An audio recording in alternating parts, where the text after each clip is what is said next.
પરમ કૃપાળુ શ્રીજી મહારાજ, અનાદિમાં મુક્તરાજ બાપાશ્રી, સમર્થ સદગુરુશ્રીઓ તથા અનંત અનાદિ મુક્તોની દિવ્ય નિશ્રામાં આજની આ સંત મંડળ સહિતની સમગ્ર દિવ્ય સભાને મારા કોટાન કોટી દંડવત સહિત જય સ્વામિનારાયણ.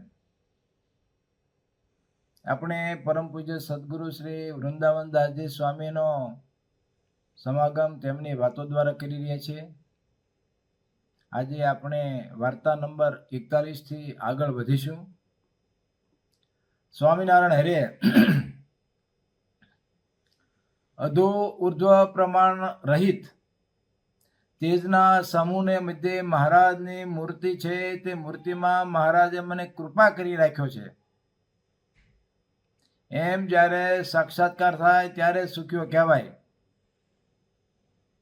સ્વામીએ અહીંયા એક વાક્યમાં ઘણું બધું આવરી લીધું છે. સ્વામી આપણને અહીંયા સુખિયા ક્યારે થયા કહેવાઈએ એ માટેની ખૂબ સુંદર, અસરકારક અને પ્રમાણભૂત સમજૂતી આપે છે કે ભાઈ આવી રીતે આપણે થયા હોય તો સુખિયા કહેવાઈએ. ભગવાને આ સૃષ્ટિ રચી છે. આ એક જ સૃષ્ટિ નહીં, પણ આવી તો અનંત કોટી બ્રહ્માંડો ભગવાને રચ્યા છે. એ તમામ જીવોને ભગવાન સુખી કરવા માગે છે અને એના માટે થઈને આપણે જો જોઈએ તો જે કે પણ નાનો જીવ હોય કે મોટો, નાના જીવજંતુથી વિશાળકાય હાથી હોય, એ બધા જ સુખી થવાનો પ્રયત્ન કરી રહ્યા છે. બધાનો પ્રયત્ન સુખી થવા માટેનો જ હોય. એ બધાને સુખ ભોગવવા માટે મહારાજે પંચ જ્ઞાનેન્દ્રિયો, પંચ કર્મેન્દ્રિયો, આ બધી ઇન્દ્રિયો આપી છે. એનાથી બધા સુખ લીધા કરે છે. સ્વામી પોતે પણ સુખી છે, ખૂબ સુખ ભોગવી રહ્યા છે. પોતે પરોપકારી છે, પરમાર્થી છે. એટલે આપણને પણ એ સ્વામી સુખી કરવા માગે છે. પણ સ્વામી અહીંયા જે બીજા જીવો આ લોકનું માયિક ક્ષણિક નાશવંત સુખ ભોગવે છે, એવા સુખથી આપણને સુખી કરવા એમ નથી માનતા. સ્વામી પોતે જે સુખમાં રહ્યા છે, પોતે જે ભગવાનની મૂર્તિનું સુખ અનુભવી રહ્યા છે, એ સુખ સ્વામીને આપણને આપવું છે. એટલે સ્વામી આપણને એ પ્રમાણેની સમજૂતી આપે છે કે એવા સુખ્યા જેવા સ્વામી છે એવા સુખ્યા ક્યારે થયા કહેવાય. એટલે સ્વામી અહીંયા આખું જે વાક્ય છે ને એ પૂરું થાય ત્યાં સુધીમાં બધું આવરી લે છે. જેમ કોઈનો દીકરો વિદેશમાં પહેલી વાર ભણવા જતો હોય ત્યારે એની મા બધી વસ્તુ બરાબર બેગમાં પેક કરી આપે. તમામ પ્રકારના મસાલા, મરી, આ જે કંઈ તેને જોતું હોય, બીજી વસ્તુઓ જોતી હોય એને બરાબર કોમ્પેક્ટ રીતે વ્યવસ્થિત પેક કરી આપે બેગમાં, જેથી બધું આવી જાય. એમ સ્વામી આ વાક્યમાં બધું જ આવરી લે છે. સ્વામી આ વાક્યમાં મહારાજની સર્વોપરી ઉપાસનાની વાત પણ કરી દે છે. મહારાજ ક્યાં રહ્યા છે, મહારાજ સાકાર સ્વરૂપે કેવી રીતે રહ્યા છે, મહારાજના અનાદિ મુક્તો કેવી રીતે રહ્યા છે, અને સુખ કેવી રીતે રહે છે, એ બધી વાત સ્વામી અહીંયા આવરી લે છે. મહારાજ તેજના સમૂહમાં તે સાકાર સ્વરૂપે રહ્યા છે એવી વાત વચનામૃતમાં પણ મહારાજે ઘણી જગ્યાએ કીધી છે. લોહિયાના 14માં વચનામૃતમાં પણ મહારાજ પોતાને સર્વ અવતારના અવતારી તરીકે સમજાવી પોતાનો અભિપ્રાય, રુચિ અને ઉપાસના વિશે સુંદર મજાની વાત કરે છે. મહારાજ કહે છે કે સર્વથી પર મોટો તેજનો સમૂહ છે. સર્વથી પર એટલે અહીંયા સ્વામી જ્યારે સર્વથી પર તેજની સમજૂતી આપતા હોય ત્યારે એ ઈશ્વર કોટી, બ્રહ્મ કોટી અને અક્ષર કોટી એ તમામથી પરની વાત હોય. એટલે સ્વામી કે સર્વથી પર તેજના મોટા સમૂહની અહીંયા વાત છે. મહારાજ કે તેજથી પર એમ સર્વથી પર જે તેજનો સમૂહ છે એ અધો ઉર્ધ્વ તથા ચારે કોરે પ્રમાણે રહિત, ડાબી જમણી ઉપર નીચે આગળ પાછળ તમામ જગ્યાએ પ્રમાણે રહિત છે. એનું માપ થાય એવું નથી, અનંત છે. જેમ આપણે દરિયામાં કોઈ જહાજ જાય, મહિનો જાય કે વધારે જાય, મધ્ય દરિયામાં પહોંચે ત્યારે આજુબાજુ બધી જ્યાં જોઈએ ત્યાં પાણીનું પાણી જ દેખાય, માત્ર પાણીનો સમુદ્ર તેને દેખાય. એવી રીતે તેજનો સમૂહ દેખાયની વાત છે. કોઈ અવકાશ યાન લઈને અવકાશમાં જાય તો જેમ જેમ આગળ જાય એમ મને ખાલી અવકાશની વિશાળતા જ દેખાય. આપણે હમણાં શુભાંશુ શુક્લ અવકાશયાનમાં જઈને પાછા આવ્યા તો એને ત્યાં એના પરિવાર સાથે જે વિડીયો કરીને જે વાત કરી એમાં પૃથ્વી એમને નાની દેખાણી અને આજુબાજુનું જે અવકાશ વિશાળ છે એનું દર્શન કરાવ્યું. તો એને ત્યાં જોવે તો બધું અવકાશમાં માત્ર બીજું કશું જ ન દેખાય. એટલે એવો જે તેજનો સમૂહ છે, એ તેજનો સમૂહ કે જેનો છેડો નથી, આગળ પાછળ કશું જ નથી, એ જે તેજના સમૂહની મધ્યે મહારાજ કે મહારાજની મૂર્તિ જે બિરાજમાન છે સિંહાસન મધ્યે, અને એ મૂર્તિની આજુબાજુ અનંત કોટી મુક્તો મહારાજના દર્શન કરી સુખ લે છે એની વાત છે. મધ્યના 13ના વચનામૃતમાં પણ મહારાજ કહે છે કે જેમ ચોમાસાના વિશે આકાશમાં વાદળા છાઈ રહ્યા હોય તેમ મારા હૃદયને વિશે એકલું તેજ વ્યાપી રહ્યું છે. મને કે હમણાં ચોમાસું ચાલે છે અને જો હેલી હોય તો બધે જ વાદળા દેખાય. અને વિશેષ કદાચ કોઈ આપણે હિલ સ્ટેશન પર ગયા હોય પર્વત ઉપર અને આપણે એટલી ઊંચાઈ પર હોય કે વાદળા નીચે રહી ગયા હોય અને એટલા બધા વાદળા હોય કે આગળ પાછળ બધું જ્યાં જોયું ત્યાં બધું વાદળ જ દેખાય. જેમ તેજનો સમૂહ મહારાજને આપણને ઉદાહરણ આપવું છે એમ, તો એ જે મહારાજ કે વાદળા જે છાઈ રહ્યા હોય એમ તેજ જે છાઈ રહ્યું છે, એ તેજને મધ્ય જે મહારાજની મૂર્તિ છે એ મૂર્તિને મહારાજના મુક્તો એક નજરે જોઈ રહ્યા છે. મધ્યના 50મા વચનામૃત હોય, વડતાલનું 9મું વચનામૃત હોય, છેલ્લાનું 31મું હોય કે છેલ્લાનું 36મું વચનામૃત હોય, મહારાજે આ વાત સરસ રીતે કરી છે. પરમ પૂજ્ય મુનિ સ્વામીએ પણ બાપાશ્રીનું જે જીવન વૃત્તાંત લખ્યું છે એના મંગળાચરણમાં આ વાત ખૂબ સરસ રીતે આપણે લખેલી છે. તે જોઈએ તો સર્વધામોથી પર શ્રીજી મહારાજનું અક્ષરધામ છે. તે કેવું છે તો અધો ઉર્ધ્વને ચારે કોરે પ્રમાણે રહે એવો તેજનો સમૂહ છે સ્વામી કે. અને તે તેજના સમૂહને સ્વામી કે અક્ષરધામ કીધું છે. તે ધામ આદિ મધ્ય ને અંત તેને રહિત છે. ક્યાંય એનો છેડો પહેલા પાગળ પાછળ ક્યારે અત્યારે અંત એનું કશું જ નથી અને અનંત અપાર છે. અને તે શ્રીજી મહારાજના અંગે અંગમાંથી પ્રગટ થયું છે, માટે તે શ્રીજી મહારાજનું તેજ છે. તે અતિશય શીતળ, શાંત ને અતિશય સુખરૂપ છે. તેને કોઈની ઉપમા ન દેવાય એવું અલૌકિક છે, દિવ્ય છે. અને તે તેજ જ અવિચળ ધામ રૂપે તથા મહોલ રૂપે તથા મહોલમાં સિંહાસન રૂપે શ્રીજી મહારાજની ઈચ્છાથી શોભા આપે છે. તેને જ અક્ષરધામ, બ્રહ્મમહોલ આદિ નામે કરીને વચનામૃત આદિ શાસ્ત્રોમાં મહારાજે કીધું છે. એવું શ્રીજી મહારાજનું ધામ છે. તેમાં શ્રી સ્વામિનારાયણ ભગવાન મુક્તિ સહિત વિરાજમાન છે. ધામની અંદર મહારાજ મુક્તિ સહિત વિરાજમાન છે. તે કેવા છે તો કે દિવ્યભુજ મૂર્તિ છે અને સર્વ કારણના કારણ છે. શ્રીજી મહારાજના ચારે કોરે જે અનંત કોટી મુક્તો બેઠા છે તે પરમ એકાંતિક મુક્ત બેઠા થકા શ્રીજી મહારાજનું દર્શન કરે છે અને એમનું સુખ લઈ રહ્યા છે. અને બીજા જે અનંત કોટી મુક્ત તે શ્રીજી મહારાજમાં લીન રહીને અનાદિ મુક્તો છે, એ સલંગ સ્વરૂપનો અખંડ આનંદ અનુભવે છે. એ સ્વામીએ આખી ખૂબ સરસ રીતે આખી વાત વણી લીધેલી છે. લોહિયાના 14મા વચનામૃતમાં હોય કે મધ્યના 13મા વચનામૃતમાં મહારાજે પોતાની મૂર્તિને જે સન્મુખ રહેલા મુક્તોની વાત કરી છે. જે અનંત કોટી મુક્તો સુખ લઈ રહ્યા છે એ પરમ એકાંતિક મુક્તો જે બાપાશ્રી આપણને જે સરસ રીતે એ આપણે મહારાજની વાત સમજાવી છે, એ પરમ એકાંતિક મુક્તો છે. પણ સ્વામીને આપણને અહીંયા પરમ એકાંતિક મુક્તોથી આગળ અનાદિ મુક્તની સ્થિતિ જે છે એ અનાદિ મુક્તની સ્થિતિમાં આપણને રસબસ કરીને સુખિયા કરવા છે. એટલા માટે સ્વામી કહે છે કે એ સ્વરૂપમાં મહારાજે મને કૃપા કરીને મૂર્તિમાં રાખ્યો છે. આ વાત સમજાવવાની, આ વાતનો સાક્ષાત કરવાની વાત છે. અને ત્યારે બરાબર સુખીઓ થાય. એ સ્વરૂપમાં રહેવા માટે આપણી કોઈ એવી વિશેષ લાયકાત નથી કે આપણી કોઈ વિશેષ આવડત પણ નથી. અને એ મૂર્તિમાં રહીને રસબસ રહીને સુખ લેવું એ આપણને આવડે પણ એવું નથી. એ તો મોટા મુક્ત જે છે એ કૃપા કરીને મહારાજના સ્વરૂપમાં મૂકી દે તો થાય. અહીંયા સ્વામી કૃપા શબ્દ વાપરે છે કે એ કૃપાથી સ્વરૂપમાં રહેવાય છે.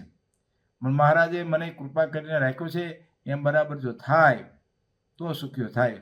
ગોપાળન સ્વામી પણ એમની વાતોમાં લખે છે કે ધર્મ, જ્ઞાન, વૈરાગ્ય એ બધું હોય તો જેમ ભક્તિ ન હોય તે સંપૂર્ણ ભક્ત ન કહેવાય, પણ એમ આ ચારેય હોય પણ જો ભગવાનની કૃપા ન હોય તો પણ એ સંપૂર્ણ ભક્ત ન કહેવાય. એટલે કૃપાનું ખૂબ મોટું મહાત્મા છે. મહા અમૃત સરિતામાં પણ કૃપા વિશે ખૂબ વાતો કરે છે, ખૂબ કૃપાની વિશેષતા બતાવી છે.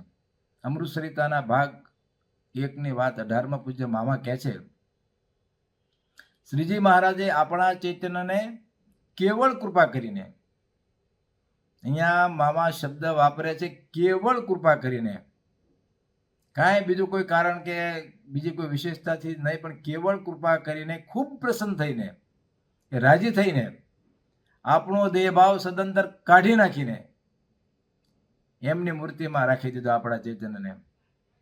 આવી રીતે મહારાજે રાખ્યા છે. દેહભાવ પણ કાઢ્યો, કૃપા કરી ખૂબ, અને આપણે એમના સ્વરૂપમાં રાખી દીધા. તો ભગવાન કેટલા દયાળુ છે મામા કહે છે. તો આ બધું કામ આપણી મહેનતથી, અનંત જન્મની સાધનાથી ન થાય. એ મહારાજે કેવળ કૃપા કરીને પ્રસન્ન થઈને આપણે રાખી દીધા. તો મહારાજ કેટલા દયાળુ પૂજ્ય મામા કહે છે. કાંઈ જોવે બોવે નહીં.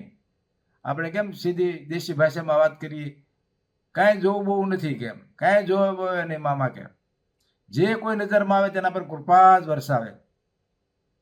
હવે નજરમાં આવવા જોઈએ એનું નામ જ કરુણાસાગર. મામા કહે છે કરુણાસાગર કહેવાય છે એ અમથા નથી કહેવાતા.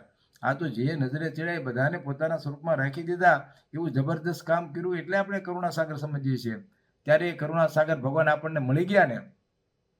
મામા કહે છે કે આ કરુણાસાગર ભગવાન આપણને મળી ગયા ને, આ આપણા સત્સંગની વિશેષતા છે કે આપણને ભગવાન મળી ગયા છે. એવા ભાવ સાથે આપણે આ ભગવાનની પ્રસન્નતાના સાધનો ભક્તિ કરી રહ્યા છીએ. એ મોટા મુક્તો તો મહારાજને મળેલા જ હોય, મહારાજની સાથે રસબસ જ રહેલા હોય, એટલે એ આપણને કહે છે કે આપણે તો ભગવાન મળી ગયા ને. અમૃત શ્રીતાના ભાગ 2ની વાત 9માં પણ પૂજ્ય મામા કહે છે કે શ્રીજી મહારાજે બાપાશ્રી દ્વારા કેવા આશીર્વાદ આપી દીધા. એ ક્યાં આશીર્વાદ? કૃપાના આશીર્વાદ. આપણે કૃપાની વાત ચાલે છે એટલે કૃપાનું અનુસંધાન લઈએ છીએ કે કૃપાના આશીર્વાદ. કૃપા તુલ્ય કોઈ જ વસ્તુ નથી મામા કહે. કૃપા એટલે કૃપા. મામાની કૃપા વિશે એટલો બધો એનું મહાત્મ્ય છે કે કૃપા એટલે કૃપા, કોઈ વસ્તુ એના તુલ્ય નહીં. ભગવાનના સ્વરૂપમાં પહોંચવા માટે આ કૃપા વર્ષા વગર કોઈ શક્યતા નથી. મોટા મુક્તો જાણે છે કે ભગવાનના સ્વરૂપમાં રહેવું કેટલું અઘરું છે, કેવી રીતે રહી શકાય. એટલે મામા કહે છે કે આ કૃપા વર્ષા વગર કોઈ શક્યતા નથી. એટલે કૃપાનું એટલે અતિશય વિશેષપણું છે. બધા જ સાધનોનો અંત ત્યારે જ આવે કે જ્યારે કૃપા મળે. આ બધા જે આપણે પ્રસન્નતાના સાધનો, મહારાજને રાજી કરવાના સાધનો જે છે, એનો અંત ક્યારે આવ્યો કહેવાય? જ્યારે કૃપા મળે. જો એ કૃપા મળે તો સાધન પરિપૂર્ણ થયા કહેવાય. એ કૃપામાં આપણે સર્વે બેઠા છીએ. આ બધા સાધનોનું ફળ છે કૃપા છે. એ કૃપામાં આપણે બેઠા છીએ. એ કૃપા આપણને નથી મળી એવું નથી. એ કૃપામાં આપણને બેસાડી દીધા એમ મામા કહે છે.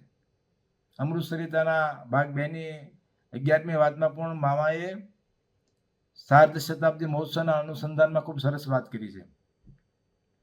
પૂજ્ય બાપાશ્રીનો સાર્ધ શતાબ્દી મહોત્સવ જ્યારે થયો ત્યારે પૂજ્ય જાદવજી બાપા અને પૂજ્ય નારાયણ મામાએ રાહબરી લઈ અને ખૂબ સરસ રીતે દિવ્ય અને ભવ્ય રીતે ઉત્સવ ઉજવેલો.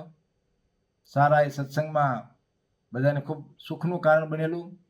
પૂજ્ય મામાએ જ્યારે એને આમંત્રણ પત્રિકા લખાતી ત્યારે એમાં એ શબ્દ ઉમેર્યો કે છેલ્લા જન્મના આશીર્વાદ પામવા માટે પધારજો. હવે જ્યારે છેલ્લા જન્મના આશીર્વાદ આપવાનું આ અદ્ભુત જે કામ છે એ કોણ કરી શકે? એવા સમર્થ મુક્તો મારીને મહારાજ જ કરી શકે. એટલે એ જે છેલ્લા જન્મના આશીર્વાદ પામવા માટે મારા મામાએ જે કાર્ડમાં લખાયું હતું એ વાત જ્યારે મામા જાહેર મંચ ઉપરથી એમ કહેતા કે આ મહોત્સવમાં જે કોઈ પણ આવ્યા છે એનો તો મહારાજ છેલ્લો જન્મ કરશે જ, પણ જેને આવવાની તાણ રહી ગઈ છે અને સંજોગો વશાત નથી આવી શક્યા એવા તમામનો મહારાજ છેલ્લો જન્મ કરશે. આવા એમને સ્પેશિયલ મંચ ઉપરથી આશીર્વાદ આપેલા.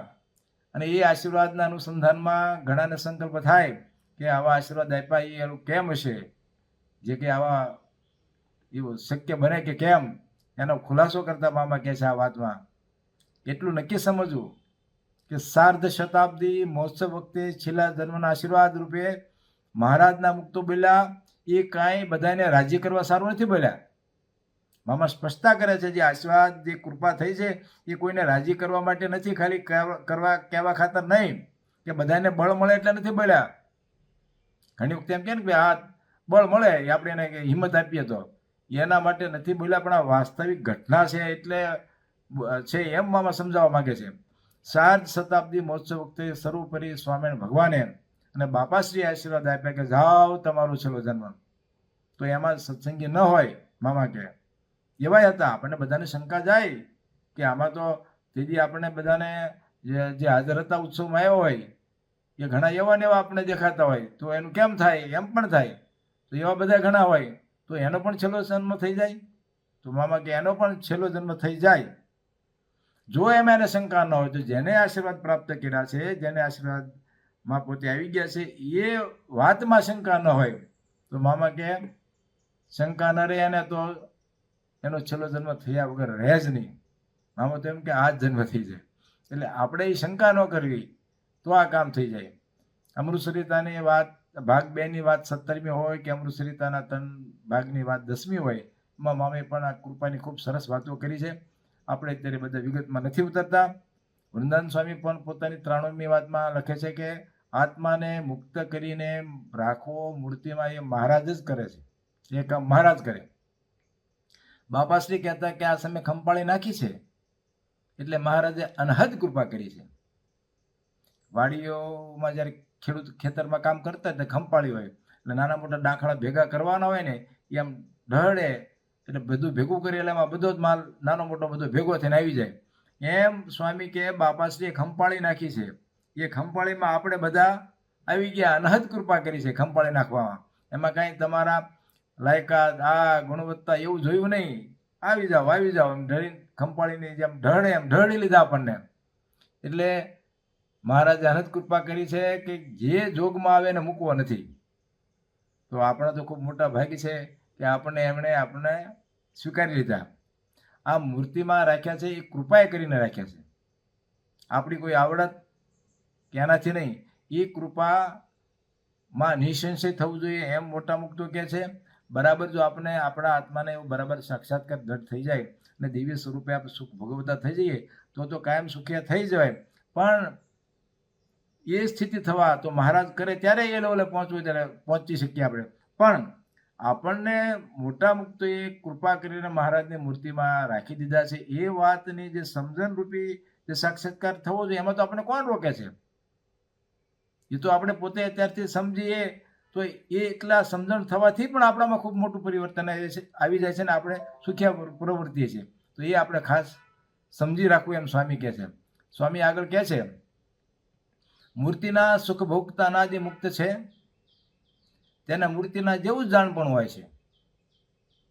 તે જાણપણું શું? તો એક સુખ જ. મહારાજની મૂર્તિમાં રહેવાની જેની લાયકાત થાય, અનાદિ મુક્ત થાય એ મહારાજના જેવા પરમ ધર્મપણાને પામે, મહારાજ જેવા રૂપ ગુણને ઐશ્વર્ય યુક્ત થાય ત્યારે એ સ્વરૂપમાં રહે. હવે એને જે એવા સ્વરૂપમાં રહે ત્યારે જેમ મહારાજ અનંત બ્રહ્માંડોનું જાણે, અનંત જીવનું જાણે, તમામનું જાણે એવું જાણપણું પણ એનું થઈ જાય. પણ અહીંયા સ્વામી એ વાત કરે છે કે એ જાણપણું જે છે એ મુક્તને મતે વિશેષતા વાળું નથી. એને શું? તો કે એને જાણપણું તો શું? તો એક સુખ જ.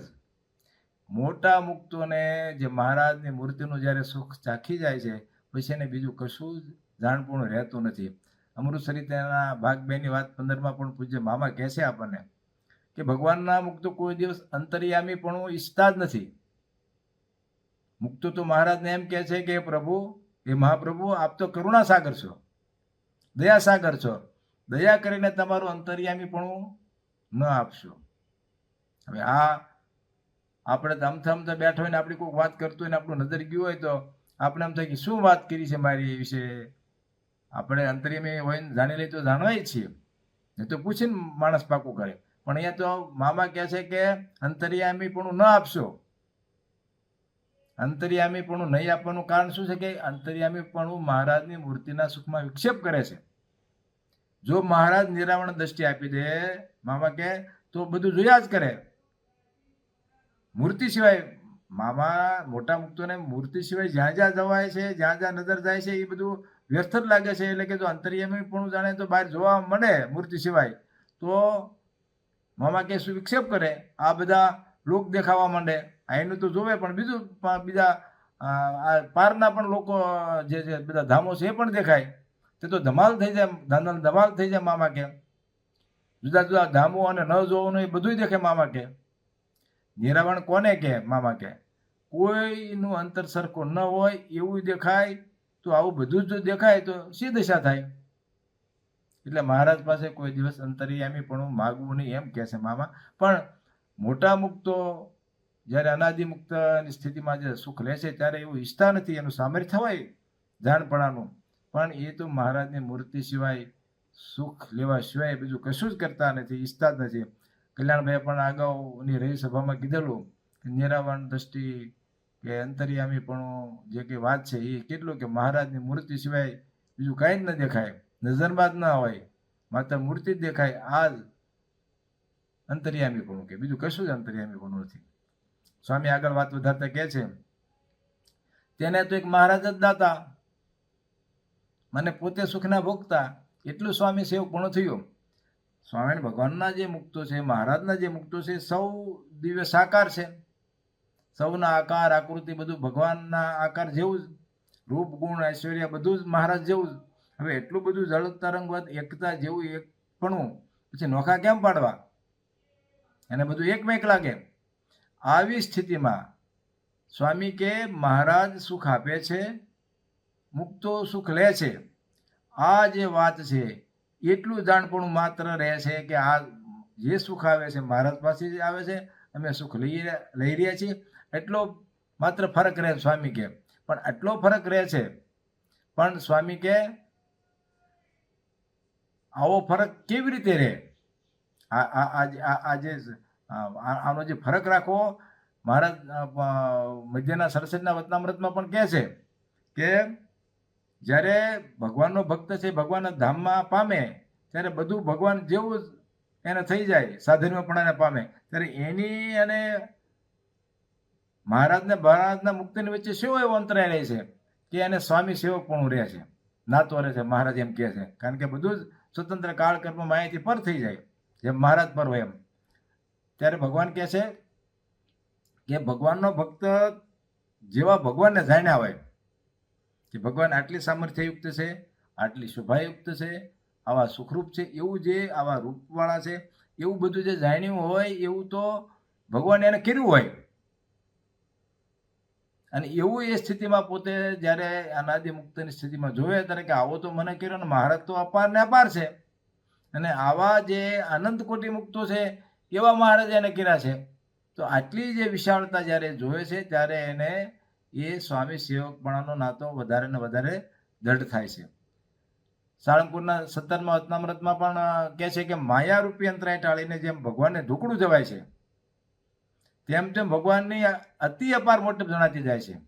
આપણે અહીંયાથી માનો કે કોઈ ચંદ્ર તરફ જાય તો જેમ ચંદ્ર તરફ જાય એમ એની વિશાળતા વધારે એને દેખાતી જાય. કોઈ ગ્રહ પ્રત્યે જાય એમ એને વધારે વિશાળતા દેખાય. એમ જેમ જેમ મહારાજની પાસે જાય, મહારાજની નજીક જાય, એમ એને મહારાજની વિશાળતા, મહારાજનું મહાત્મા, મહારાજની સામર્થ્ય એ ખૂબ વિશાળ દેખાય. એટલે એ સ્વામી સેવકપણું કહે છે. વૃંદાવન સ્વામી પોતાની 33મી વાતમાં પણ કહે છે કે સુખ માત્રનું કારણ છે જે મહારાજ છે. તે પોતાની દિવ્ય મૂર્તિમાં રહેલા અનંત મુક્તને અખંડ સુખ આપ્યા જ કરે છે અને મુક્ત સુખ લીધા જ કરે છે. ક્યારેય તૃપ્ત થતા નથી. આ સુખની એવી વિશેષતા છે કે ક્યારેય તૃપ્ત થતા જ નથી. આવી સ્થિતિમાં એમ સુખને આપવું ને લેવું એ જ સ્વામી સેવક ભાવ છે. સ્વામી સેવક ભાવ તો કયો કે સુખ આપવું ને લેવું. લોયાના 31માં વતનામૃતમાં પણ નિત્યાનંદ સ્વામી પ્રશ્ન પૂછે છે કે તમારા અક્ષરધામમાં નિર્ગુણપણે કરીને રહ્યા અને તમારા ધર્મપણાને પામેલા, એટલે કે આપણે કારણ સત્સંગમાં કહીએ છીએ કે જે પરમ એકાંતિક અનાદિ મુક્તો છે, તે સર્વે મુક્તના સ્વામી અને સુખદાતા નિયંતા એવા તમે તમારા અને મુક્તમાં ભેદ કેમ સમજવો? ત્યારે મહારાજ બોલ્યા, જેમ ચંદ્રમાં અને તારામાં ભેદ છે. ચંદ્ર એ ચંદ્ર છે અને તારો એ તારો છે. એમ રાજાનો ચાકર અને રાજા પોતે દેખાય તો બે સરખા જ ને, મનુષ્ય દેહની જેમ બધા સરખા જ દેખાય બીજા કોઈક જોવે તો, પણ બેમાં સામર્થ્યમાં ફેર છે. એમ મહારાજ કહે છે કે એટલો બે વચ્ચે ફેર છે, એટલે બેની વચ્ચે એટલો ભેદ રહેશે. રૂપ ગુણ ઐશ્વર્ય બધું સરખું, પણ મહારાજ સુખદાતા, મુક્ત સુખ ભોગતા, મહારાજ નિયંતા છે. અને આ જે સ્વામી મહારાજ છે ને મુક્ત સેવક છે એ વાત કાયમ રહેશે. આટલું બધું ઓતપ્રોતપણું છે, બધી બીજી બાબતમાં બધું સરખાપણું છે, પણ જ્યારે મહારાજનું સુખ છે મુક્તો લઈ રહ્યા છે એટલે મુક્તો સમજે છે. સ્વામી આગળ કેમ એક મહારાજ વિના બીજો કોઈ ધણી ન મળે. એને ખબર છે આ સુખ ક્યાંથી આવી રહ્યું છે, એટલા સામર્થ્યવાન થયા, એટલા ઐશ્વર્યવાન થયા, પણ ધણી તો એક માત્ર મહારાજ જ. મહારાજ વિના કોઈ પણ એને ધણી ન થાય એટલું એને વિશેષપણું રહે છે. અને કલ્યાણ કરવું પણ એ ધણીનું જ કામ. આ બધા મોટા મુક્તો છે, સામર્થ્યવાન છે, એ મહારાજના ધામમાં અનંત ચૈતન્યને મૂકી દે, પણ આ કલ્યાણ કરે છે એ પણ પોતે કરતા નથી, મહારાજ જ કરે છે એમ સમજે સ્વામી કે. એટલે કલ્યાણ કરવું એ પણ ધણીનું જ કામ. પોતાને તો એ દિવ્ય સુખમાં પૂર્ણ થવાતું જ નથી. સ્વામી કે પોતાને બીજી કોઈ પ્રવૃત્તિ નથી. અહીંયા લોકમાં આવ્યા પછી અનંત જીવોને મહારાજના સુખમાં લઈ જાય કે જે કરે તે, પણ પોતાને તો એ મૂર્તિના દિવ્ય સુખમાં પૂર્ણ થવાતું જ નથી. આમ સમજાય તો ક્યાં બાકી રહે નહીં. મહારાજની મૂર્તિનું સુખ છે એ મુક્તો લીધા જ કરે છે. આપણે અહીંયા આ લોકોનું સુખ હોય ને એ થોડી વાર આપણે ભોગવીએ તો પછી એનો અબખો આવી જાય. માનો કે કોઈ ગુલાબજાંબુ ખાતો હોય કે કોઈ બીજી મીઠાઈ ખાતો હોય તો એ ખાય એટલી વખત એને આનંદ આવે, પણ જે વારંવાર એ મીઠાઈ આવે કે બીજા ટકે આવે તો એને અબખો આવી જાય. મહારાજના સુખમાં એવું સ્વામી કે નથી. આપણે કોઈ સારા સ્થળે ફરવા ગયા હોય તો એ સ્થળે આપણે થોડાક વખત રહી પછી આપણે ત્યાંથી એમ થાય કે હવે જોવાઈ લીધું, પૂરું થઈ ગયું. એ આ લોકના માયિક સુખનો એવો અબખો આવે, પણ અહીંયા સ્વામી કે મહારાજનું જે છે દિવ્ય સુખ એમાં તો મુક્તને પૂર્ણ થવાતું જ નથી. આવું જો સમજા જાય તો કાંઈ બાકી રહે નહીં. સ્વામી કે પણ આવું કંઈ સમજ્યા નહીં. આ તો ઉપરનો સત્સંગ કરે, પણ મોટા મુક્તને રાજી કરવાનું તાન નહીં, તેને શું હાથ આવે? આ સત્સંગમાં ખાલી દેખાવ કરવા પૂરતો બે લોકો હારા કે સારું સત્સંગી કે માન સન્માન મળે એના પૂરતો ઉપરનો દેખાવ પૂરતો સત્સંગ કે સ્વામી ન કરવો.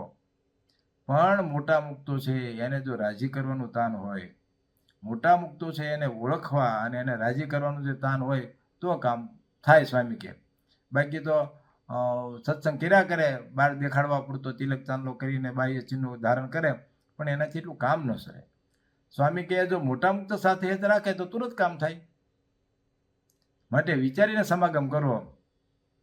હેત એવી વસ્તુ છે કે જે અઘરું લાગે ને એ કામ તુરંત થઈ જાય.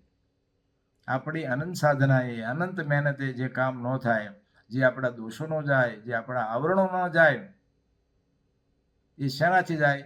મહારાજ ને મોટા મુક્તોની સાથે જો હેત હોય તો હેતથી થાય. મોટા મુક્તો રાજી થઈ જાય હેતથી, તરત કામ થઈ જાય. નિર્વાસને કરી તરત સુખનો અનુભવ કરાવી દે. મહારાજ પણ આપણે જોઈએ છીએ કે મહારાજ સાથે જે આવેલા જે નંદ સંતો હતા એ કેટલા જીવો ચૈતન્યોને માત્ર હેતથી એવી સ્થિતિ અને એવા સુખનો અનુભવ કરાવી દેતા એ આપણે ખૂબ જોયું છે. બાપાશ્રી પણ આપણે કેટલા પ્રસંગો છે કે બાપાશ્રી સાથે જેમને હેત થયું એને બાપાશ્રીએ ન્યાલ કરી દીધા. આપણે જાણીએ છીએ કે સદગુરુ મંડળ આખું, સદગુરુ શ્રી વૃંદાવનદાસજી, સદગુરુ શ્રી ઈશ્વરદાસજી સ્વામી, સદગુરુ શ્રી મુનિ સ્વામી, બ્રહ્મચારી મહારાજ, ઘણા બાપાશ્રી સાથે સંતો હતા, સદગુરુ હતા. એ બધા બાપાશ્રી સાથે હતા. જે કેસરા બાપા, દેવરાજભાઈ, કુંભરિયાના મિસ્ત્રી હરજીભાઈ, આશા બાપા, સોમચંદ બાપા, જાદવજી બાપા, બધા જેને જેને બાપાશ્રી સાથે હેત કર્યું એ બધાનું કામ ખૂબ ઓછા પ્રયત્ને થઈ ગયું. એ આપણે બધા જાણીએ છીએ. આપણે જેમની વાતોનો સમાગમ કરીએ છીએ, વૃંદાવનદાસજી સ્વામી જ્યારે ધોળકાના મહંત હતા, સંવત 1951 સાલની વાત કરતા સ્વામી પોતે જ કહે કે જ્યારે બાપાશ્રી ત્યાં વધારે છે અને બાપાશ્રી તેમને હેતે કરીને મળે છે, ત્યારે એમને જે દિવ્ય સ્થિતિ બંધાઈ જાય છે, એ હેતે કરીને મળવા માત્રથી એટલું કામ થઈ જાય છે. એને સ્વામી ખૂબ વારંવાર યાદ આપે છે. સદગુરુ શ્રી રઘુવીરચંદ્રદાસજી સ્વામી જ્યારે કથા કરીને આવે ને બાપાશ્રીના ખોળામાં માથું મૂકે કે કથા બાપાશ્રી કીધી વાંચી, તો બાપાશ્રી એટલી વાતમાં રાજી થઈ જાય અને માથે હાથ મૂકીને કહે કે તમારો આત્યંતિક મોક્ષ થઈ ગયો, તમે આવું ને આવું હેત રાખજો. લ્યો, બાપાશ્રી કે આવું ને હેત રાખજો. એટલે હેતથી આવા મોટા કામ થાય છે. નિર્ગુણાનંદ બ્રહ્મચારીને તો આપણે બધા ખૂબ જાણીએ છીએ કે બાપાશ્રી પ્રત્યે કેટલું અપાર હેત. એમણે જે શાસ્ત્રો રચ્યા છે એ બધામાં આપણે જોઈએ તો માત્ર ને માત્ર હેત નીતરતું દેખાય. એવા નિર્ગુણાનંદ બ્રહ્મચારી જ્યારે બાપાશ્રી સાથે હતા ત્યારે બાપાશ્રીને રાજી કરવા માટે ખૂબ પ્રયાસ કરતા. પોતાના રસોડે જમાડે. બાપાશ્રી બીજું કંઈ સારું ન જમે તો એ એમને કેરીનો રસ પીરસે અને એમ કે આ મહારાજને થાળમાં ગળી કઢી છે, એ ગળી કરી છે, એ ગળી કઢી લ્યો એમ કરીને રસ પીરસી દેતા. પછી એમ કે આ રસ લ્યો ને તો શરીરને અનુકૂળ પડે, ટાઢું પડે, એટલે સારું પડે એમ કરીને બાપાશ્રીને ખૂબ રાજી કરતા. બાપાશ્રીને રાજી કર્યા તો એક વખત મુનિસ્વામી પણ એવી રીતે બાપાશ્રીને ખૂબ રાજી એટલે રાજી કરેલા કે બે સદગુરુ ત્યાં હતા અને કોઈ બે હાર પહેરાવીને બાપાશ્રીને રાજી કરે છે. તો બાપાશ્રી એક હાથ છે એ બ્રહ્મચારી મહારાજ માથે મૂકે છે અને એક હાથ છે એ મુનિસ્વામી માથે મૂકે છે અને એમ કહે છે કે આ જે બ્રહ્મચારી મહારાજ છે એને જ્યારે ઈશ્વરચંદ્રદાસજી સ્વામીએ જે સોંપ્યા છે ત્યારે મહારાજનો એવો મહિમા સમજાવ્યો છે કે જ્યારે મહારાજની પૂજા કરે, સેવા કરે ત્યારે પ્રત્યક્ષ મહારાજ હોય એવા ભાવથી જ કરે છે. એમ કરી અને હાર એમને એક પહેરાવે અને એક હાર મુનિસ્વામીને પહેરાવે અને બે માથે હાથ મૂકીને કહે છે કે આ બેયની સ્થિતિ ખરેખરી છે. એમ કહે છે બેય દેખાય છે સરખા, તેમ ગુણે વયે જ્ઞાને અને સ્થિતિએ પણ બેયનું અંગ એક સરખું છે. પછી પોતાના કંઠના જે હાર પહેરાવ્યા હતા અને હાથ મૂકીને કે આ બેયની જોડ એમ કે મૂર્તિના સુખમાં રહેવાના આશીર્વાદ આપ્યા. આ મૂર્તિના સુખમાં રહેવાના આશીર્વાદ જે આવા હેતથી પ્રેમથી મળે એ ખૂબ અઘરી બાબત છે. મુનિસ્વામીએ પણ બાપાશ્રીને ખૂબ રાજી કરતા. જેમ બાપાશ્રી રાજી થાય, બાપાશ્રી જ્યારે સેવા કરતો હોય ત્યારે બાપાશ્રી સૂઈ જાય પછી સૂવે, બાપાશ્રી જાગે એ પહેલાં જાગી નાહી ધોઈ પૂજા કરી અને બાપાશ્રી પાસે આવે. બાપાશ્રીને દાંતણ પાણી કરાવે, નવડાવે, આ બધું બાપાશ્રીની પૂજા કરાવીને બધી તૈયારી કરાવી દે. આ બધું મુનિસ્વામી કરતા. અને મુનિસ્વામી જ્યારે એક વખત કથા કરીને આવ્યા ત્યારે બાપાશ્રીને કહે છે કે બાપાશ્રી કથા વંચાયેલી ગ્રંથ પૂરો થયો ત્યારે બાપાશ્રી એમને ત્યાં બોલાવીને કહે છે કે આ બિચારાનો કંઠ જે છે એ કથા કરીને બેસી ગયો છે, તેને આપણે શું આપશું? ત્યારે પાટલીના નાગજીભાઈ બાજુમાં બેઠા હતા તે કે એને આપણે મૂર્તિ આપો. ત્યારે બાપાશ્રી કે મૂર્તિ તો આપી છે પણ પૂરું કરી દઈએ એમ કહીને બે માથા ઉપર બે હાથ મૂકીને દબાવ્યા અને એમ કીધું કે જાઓ તમારું પૂરું એમ 3 વાર અતિ દયાથી બોલ્યા. આમ બાપાશ્રી કે સાથે જેને હેત કર્યું. પછી કુંભારિયાના હરજીભાઈ હોય, પોતે ખૂબ સુખી અને સાધન સંપન્ન હતા, તે દેશ વિદેશમાં કારખાના પણ હાલતા હતા. પણ જ્યારે બાપાશ્રીનો જોગ થયો ત્યારે બધી જે સારી સુખ સગવડતા વાળી સાધનો બધા ત્યાગ કરી દીધા અને બાપાશ્રી પાસે રહ્યા. એક જેમ સંતો એક પાત્રમાં જમે એમ જમતા અને સારી વસ્તુ બધી ત્યાગી દીધી. માત્ર મઠની ખીચડી કે બાજરી કે જ્વાર કે નાગલીના રોટલા કરીને જમતા અને બાપાશ્રી સાથે હતી હેતથી જ્યાં જાય ને બાપાશ્રી સાથે જતા. બાપાશ્રી એમને કહે કે તમે જાઓ, ત્યારે કે પણ બાપાશ્રી મને તમારી સાથે ખૂબ અહીંયા આનંદ આવે છે અને તમારે સાથે જ્યારે હોઉં ત્યારે મને મહારાજના દર્શન ખૂબ સરળતાથી થાય છે અને છેટે હોઉં ને ત્યારે મને મહારાજના દર્શન અઘરા થાય છે, બહુ મહા મહેનત થાય છે, તો મને અહીં રહેવા દેવાનો લાભ આપો કે. ત્યારે બાપાશ્રી કે તમને એવું હેત થઈ ગયું છે ને તેથી એમ લાગે છે. એમ વાત કહેવાનો સુર એમ છે કે હેત થવાથી આટલું બધું મહારાજના સ્વરૂપમાં જોડાવવું પણ સરળ થઈ જતું હોય છે. એટલે બાપાશ્રી તો એમને ખૂબ છેલ્લે અંત વખતે દર્શન આપીને ધામમાં તેડી જાય છે. આશા બાપાએ પણ ખૂબ બાપાશ્રીની સેવા કરેલી, બાપાશ્રી સાથે ખૂબ હેત હતું.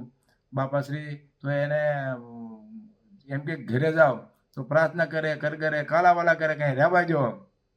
બાપાશ્રી એને કે હવે તમે અહીંથી જાઓ તો કે હવે ત્યાં નવા નવા બાના આપે બાપાશ્રી કે હવે ક્યાં ત્યાં લડાઈમાં બધાને જવાનું છે એટલે હવે તમે અહીંથી ઘરે જાઓ, એમ કે સરકારનો હુકમ થયો છે. તો કે હવે બાપા મને લડાઈમાં નહીં જાય અને ત્યાં બધી માથાકૂટ થાય ને કરતાં તમારી પાસે સુખ સારું આવે છે તો અહીં રહેવા દો ને.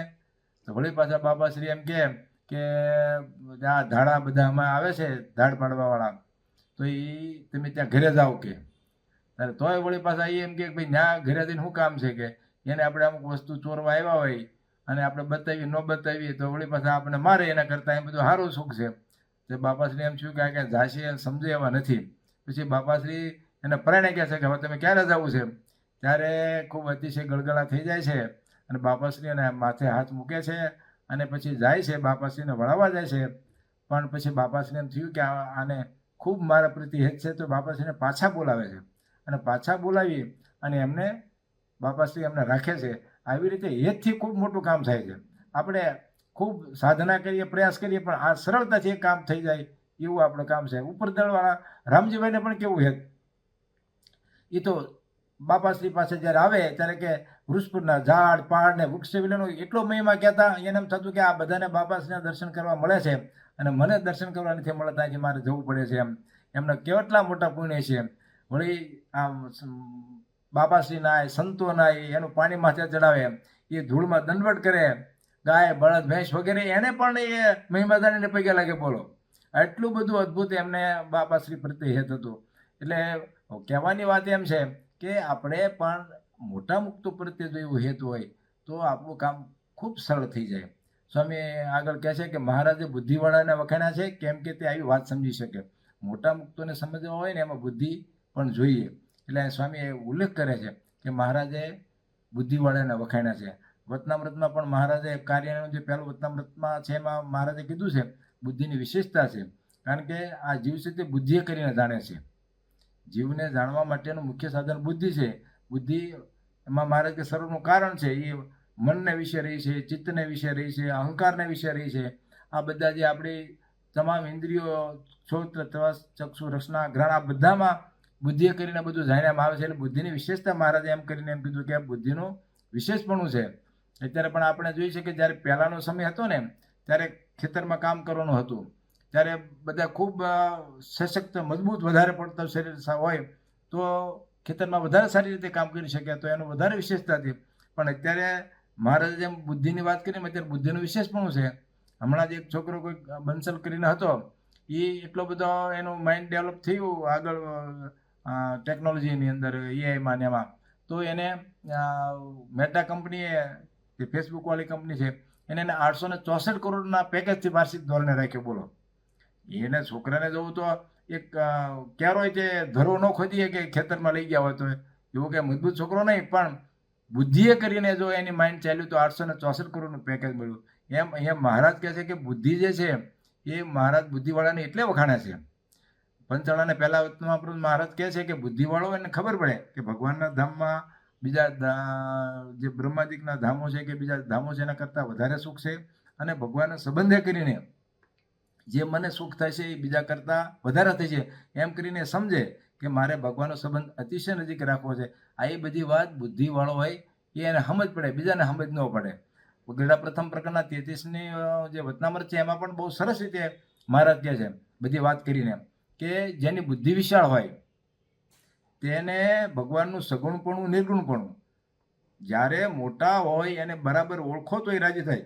અત્યારે માનો કે રિલાયન્સવાળા મુકેશભાઈ આપણી પાસે બેઠા હોય અને કોઈક એને નાની વાત કરીને વખાણ કરે તો એને એનું મહાત્મ્ય ન કહેવાય, પણ એ કેટલી કેપેસિટી ધરાવે છે, કેટલા દેશોમાં કામ કરે છે, કેટલી એનો માર્કેટ કેપિટલ છે, પોતે કેટલા એનું વોલ્યુમ ધરાવે છે, કેટલું એને શેર કેપિટલ, આ બધું જો બરાબર વ્યવસ્થિત કોઈ કહે કેટલું ટર્નઓવર છે આ બધું, તો એનું બરાબર પ્રમાણ કર્યું કહેવાય. એમ મહારાજના સાધનમાં પણ એને પામવું છે, મહારાજની સાથે રસબસરીને સુખ લેવું છે, તો એને બરાબર સમજવું તો જરૂરી પડે ને. તો એમાં બુદ્ધિ કામ કરે. એટલે મહારાજ કહે છે કે જેની બુદ્ધિ વિશાળ હોય ભગવાનનું સગુણપણું, નિર્ગુણપણું તથા અન્વય વ્યતિરેકપણું તેને સમજતો હોય, આ સમજ્યા બરાબર, અને ભગવાનની માયા થકી જે સર્ગ થયો તેને સમજતો હોય, આ કેમ બધું ઉત્પન્ન થયું, કેમ બધું થયું છે એને પણ સમજે. અને ભગવાનના જે પૃથ્વીના વિશે અવતાર થાય છે, જે ભગવાન પોતાની શક્તિ જ્યાં જ્યાં વાપરી રહ્યા છે, જે અવતારો દ્વારા કામ કરી રહ્યા છે, એ પણ એને ખબર હોય. એ બધી રીતને સમજતો હોય તો કંઈ ભ્રમિત ન થાય. જગતની ઉત્પત્તિ કાળે ભગવાન જે પ્રકારે અક્ષર રૂપે વર્તે છે, તથા પ્રકૃતિ પુરુષ રૂપે વર્તે છે, તથા વિરાટ પુરુષ રૂપે વર્તે છે, તથા બ્રહ્માદિક પ્રજાપતિ રૂપે વર્તે છે, તથા જીવના કલ્યાણને અર્થે નારક સંકાદિક રૂપે વર્તે છે, એ સરળ રીતને બરાબર સમજી જાણે તો એ બુદ્ધિવાળો હોય તો સમજી જાણે. અને પછી એવું સમજ્યા પછી ભગવાનને સમજે કે પુરુષોત્તમ ભગવાન તે સર્વથી પર. આ બધું આપણે દેખાય મોટું મોટું મોટું, પણ એ બધાથી ભગવાન પર ને એને નિર્વિકાર સમજતો હોય, એવી રીતે જેની દ્રષ્ટિ પહોંચતી હોય તે એને બુદ્ધિએ કરીને ભગવાનનો દઢ આશરો છે મહારાજ કહે છે. અને તે બીજાનો ટાળ્યો ટળે નહીં. બીજાને કદાચ જો બરાબર ન સમજણ પડી હોય તો બીજું કંઈક સમજાવે તો સમજી જાય, પણ આટલું બધું પાકું સમજ્યું હોય, બુદ્ધિએ કરીને મગજમાં બરાબર સમજી દીધું હોય તો એને કંઈ વાંધો ન આવે. એટલે કે ભગવાનનો એને અવગુણ પણ ન આવે અને ભગવાનને બરાબર સમજી શકે. એટલા માટે બુદ્ધિવાળો મહારાજે વખાણ્યો છે. મહારાજ કે બુદ્ધિવાળાનું એટલા માટે કામ કરે છે પડે છે. પછી મહારાજ કહે છે, સ્વામી કહે છે કે જેમ પાકશાસ્ત્રના પટારે ભર્યા હોય તે જમવા અટાણે આગળ મૂકે અને તેમાંથી પુસ્તકો કાઢીને વાંચ્યા કરે તો પણ પેટ ભરાય નહીં. જૂના જમાનામાં પટારા હતા, અત્યારે તો બધા કબાટો આવી ગયા છે, પણ પહેલાં લોખંડના એવા પટારા હતા કે એમાં બધું મૂકતા હતા. એમ સ્વામી કે પાકશાસ્ત્ર જે કેમ બનાવવું, શું રેસીપી, કયો ખોરાક, કેમ ગુલાબજાંબુ બને, કેમ ખીર બને, કેમ લાડવા બને, આ બધું અંદર લખેલું હોય. પીઝા બને, ઢોસા બને, ભલે બધું જ બને લખ્યું હોય, પણ એ બધું લખેલું હોય એ લખેલા કરવા માત્રથી કે પાકશાસ્ત્રના જે પટારા ભેરા હોય ને જોવા માત્રથી કાંઈ આપણી જે ભૂખ છે એ ભાંગે નહીં. કે પુસ્તકો બહાર કાઢીને જોયા કરો તો પણ ભૂખ ભાંગે નહીં. સ્વામી કહે એ તો જ્યારે રસોઈ કરીને જમે ત્યારે જ ભૂખ ભાંગે. રસોઈ તો કરવી પડે ને, એમાંથી જે પ્રમાણે કીધું એ પ્રમાણે ચૂલે રસોઈ કરીને બનાવે ને પછી જમે તો ભૂખ ભાંગે. એમ સ્વામી કે સમજ્યા વિના કથા વાર્તા 5 વખત કરે. સમજ્યા વિના જેમ બુદ્ધિનું કામ પડે છે એમ સ્વામી કે જેમ સમજ્યા વિના 5 વખત કથા વાર્તા કરે ને આખો દિવસ વાંચ્યા કરે, તે નવરો જ ન રહે, યંત્રવત વાંચ્યા કરે. પોતે એની જે વાત, મહારાજની આજ્ઞા શું છે, મહારાજની ઉપાસના શું છે, મહારાજના સ્વરૂપમાં કેમ રહેવું, એ બધું ન સમજે અને ખાલી વાંચવા ખાતર વાંચ્યા કરે, કથા 5 વખત વાંચ્યા કરે, બધું જ કરે, પણ મૂર્તિના સુખમાં ના ઉતરે. સ્વામી કે તો કથાની કાંઈ પણ અસર તેનામાં આવી ન કહેવાય. બધું જ કરીએ, જેમ પાકશાસ્ત્રનું બધું જાણીએ બધું, પણ રસોઈ કરીને જમીએ ત્યારે સુખ આવે. એમાં બધી કથા વાર્તા આ તે બધું કર્યું, એ કરીને પછી ભગવાન આખર કરવાનું હું તો ભગવાનના સ્વરૂપનું સુખ જે લેવું છે મૂર્તિમાં રહીને, એ જો ન કરવા માંડ્યો તો શું એનામાં કામ થયું, શું અસર થઈ ગઈ?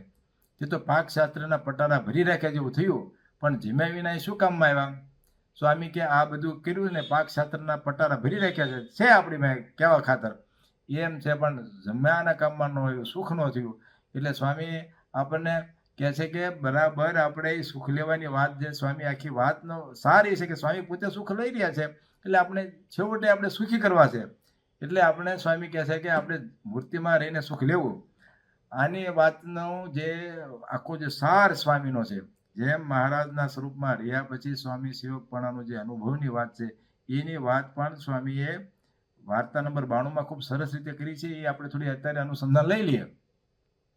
મહારાજની મૂર્તિ છે તે સદાય સુખરૂપ છે, રસરૂપ છે. તેમાં જમનારા શું જમે? સ્વામી તો ભગવાનની મૂર્તિમાં સુખ સિવાય ક્યાંય વાત સ્વામીની વાતમાં આવે જ નહીં. ઉચ્ચતમ સ્થિતિ તો સુખ જમે, તે મહામુક્ત સળંગ મૂર્તિમાં ભેગા રહીને સુખ જમ્યા જ કરે છે. આ સુખ સિવાય ક્યાંય વાત જ નથી. અને એ સળંગ મૂર્તિના સુખ ભોગતા છે. આખે આખી મૂર્તિ થોડાક ભાગમાં સુખ લે, થોડાક ભાગમાં સુખ લે નહીં, સળંગ મૂર્તિના સાથે રસબસ થઈને સુખ ભોગતા છે એવા મુક્તો. જેમ દૂધમાં સાકર નાખી હોય તો સાકર હેઠે પડખે અડખે એમ હોય નહીં, તો શરત સાકર જ કહેવાય. આપણે માનો કે કોઈ દૂધ હોય એમાં સાકર નાખીએ, ખાંડ નાખીએ તો ઓગળી જાય બધું. પછી અહીંયા સાકર છે, અહીંયા નથી, કે અહીંયા છે કે અહીંયા છે, અડખે પડખે એમને આખા ગ્લાસમાં જે કે પાત્ર હોય એમાં સર્વત્ર જે દૂધ ભર્યું એમાં બધે જ સાકર હોય. તેમ મુક્ત સર્વત્ર સળંગ મૂર્તિમાં રહી સુખ લીધા જ કરે છે. સ્વામી કહે છે મુક્ત છે એ સળંગ મૂર્તિમાં રહીને સુખ લીધા જ કરે છે. એને સ્વામી સેવકપણું કેમ હશે? આ વાતમાં જેમ સ્વામી સેવકપણાની વાત છે એ જ સ્વામી સેવકપણાની વાત અહીંયા આવી, એટલે આપણે એનું સંધાન લીધું છે કે સ્વામી સેવકપણું કેમ હશે. એમ કેવળ બોલવાથી ખબર ન પડે. સ્વામી કે આ બહુ અતિ કોમ્પ્લેક્સ વસ્તુ છે એમ બોલવાથી ખબર ન પડે, બીજાને ન પડે. જેમ રાજાના ખજાનાની ખજીનો ફેરવતા હોય તેને ખબર પડે. રાજાનો ખજાનો હોય એમાં બધાની એન્ટ્રી ન હોય, પણ જે હોય એને કીધું કે ભાઈ આ ખજાનો અહીં છે, અહીં બાજુના ગોડાઉનમાં બીજામાં ફેરવી દો. તો જે ફેરવવાવાળો હોય એ ખાનગીમાં ફેરવતો હોય એને ખબર હોય કે આમાંથી કેટલા 100 નંબરનો અહીંયાથી બકેટ કે વસ્તુ ભરીને આ બાજુમાં મૂક્યા છે, કે જેટલા પૈસા મૂક્યા કે જે મૂક્યું હોય છે એમ હીરા માણેક મૂક્યા. એમ જેને ખજીનો ફેરવતા હોય એને ખબર પડે, બીજાને તો કહેવા માત્ર અપારપણું જણાય, પણ ખજીનાની ખબર પડે નહીં. બીજાને એમ થાય ખરું કે દાદાભાઈ ખજીનો ખૂબ મોટો છે, પણ કેટલો મોટો છે એનો એ અંદાજ મૂકે, પણ જે વાસ્તવિક અનુભવ છે તો એ ફેરવે એને ખબર પડે. તેમ મહારાજની મૂર્તિમાં રસબસ રહીને જે સુખ લે છે તેને જે સુખની ખબર પડે, કે જે ઓહો જે સુખ લે એને ખબર પડે કે કેટલું બધું સુખ છે, કે ઓહો આટલું બધું સુખ મહારાજ મને ભોગવાવે છે. એટલું સુખ ભોગવીને એ એટલો અહો થઈ ગયા, એટલું બધું સુખ ભોગવાવે છે, તો પણ બીજું નવીન નવીન સુખ તો આવ્યા જ કરે છે, આપ્યા જ કરે મહારાજ. એટલું બધું સુખ આવી રહ્યું છે તોય પણ આ સુખ તો અટકતું નથી, નવું નવું આવ્યા જ કરે છે. આથી દાસપણું વધતું ને વધતું જ જાય.